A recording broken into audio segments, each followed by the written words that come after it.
नमस्कार बंधुगण, आपण को स्वागत करुच्ची आम चैनल किचन जंगल बाय गुड्डे को। यदि आपण चैनल नुआ अछंती आपण चैनल को लाइक शेयर एवं सब्सक्राइब करूँ।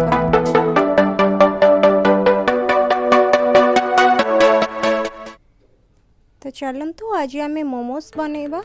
तो से मु मैदा को प्रथमे टिके तेल एवं लुण देकी चकड़ी नौची।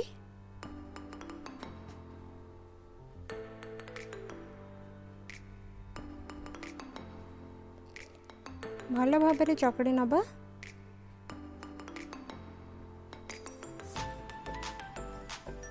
देखंतु भल भाव चकड़ी हो जाइए आमर। तो मु ताको घोड़े की रखी दउची। एबे मु चिकन ताको वॉश कर देइची। एबे हमें ताको ग्राइंड करि नबा।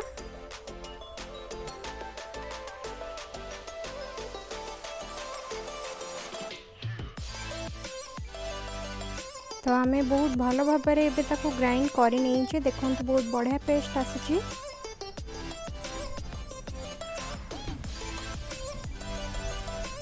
देखंतु बहुत भल पेस्ट आसीची। ताको आमे गोटे जगह रे रखी नबा।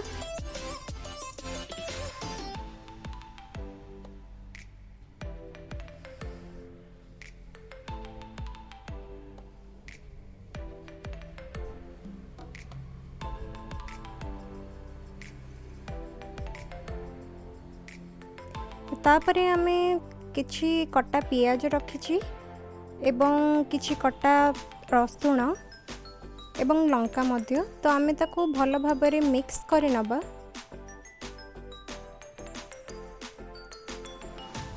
मु सेथिरे किछि गोलमरीच गुंड पकेइछि एवं गोटे चम्मच सोया सॉस एवं स्वाद अनुसार लुण। ताको आमे एबे भल भाबरे पेस्ट करि नबा। भल भाबरे मिक्स हो जाइछि। देखंतु तो आमे जो मैदाटी रखिथिले घोड़ेकी ताको आमे एबे छोट छोट गोला रे एबे रखि दबा। आपण चाहिले कटरे मध्ये काटि परिबे। तो बहुत छोट छोट आपण करिवार अछि। देखंतु मु एबे छोट छोट गुळा करे नउची।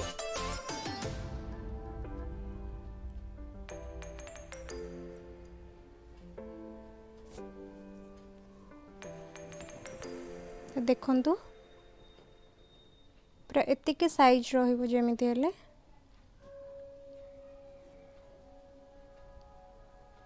बहुत भल साइज रही। तो एबे हमें ताको बेली दबा।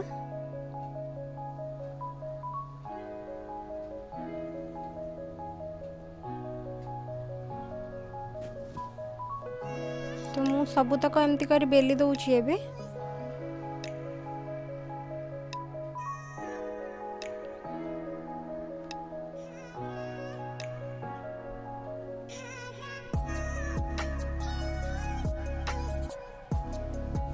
जमती मैदाटी बहुत सॉफ्ट रहिबो। आपण जदि हम चैनल नुआ अछंती निश्चित भाव लाइक करंतु, सब्सक्राइब करने को जमा भी भूलिबेनी। एवं एटा हमर प्रथम वीडियो रहूची तो निश्चित भाव सपोर्ट करंतु। तो मु एबे सब तक बेली देइची। एबे हमें जो मिक्स करथिले चिकन एबे हमें मोमो प्रस्तुति पई आरंभ करबा। आपण जेमिति चाहिए सेमती स्टाइल आपण मध्य करि पारबे।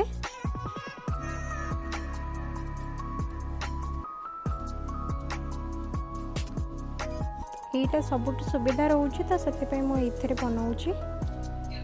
तो आपण जदि देखंतु तो मते इडली छांचर बहुत सुविधा रहउची तो मो इडली छांचर बनै देबी। आपण को जोथिरे सुविधा रहउची आपण सेइथिरे कर नेबे। तो वर्तमान मु याको 15 मिनट पई स्टीम करबा पई छाड़ी देबी। देखंतु हमर स्टीम हेई जाइछि एवं बहुत भल भाबरे सिझी जाइछि।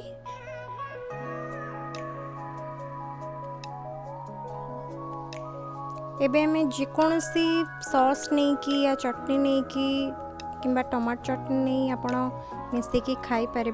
बहुत सुंदर भाव में तैयारी हो जाइए। यहाँ आपण घरे तैयारी करी मध्य आपण एंजॉय करि पारे। जदि आपण को आम वीडियोटी पसंद आछे निश्चित भाव लाइक करंतु, सब्सक्राइब करने को जमा भूलें और शेयर करंतु। धन्यवाद, नमस्कार। पुणी देखा नेक्स्ट वीडियो रे। धन्यवाद, बाय बाय।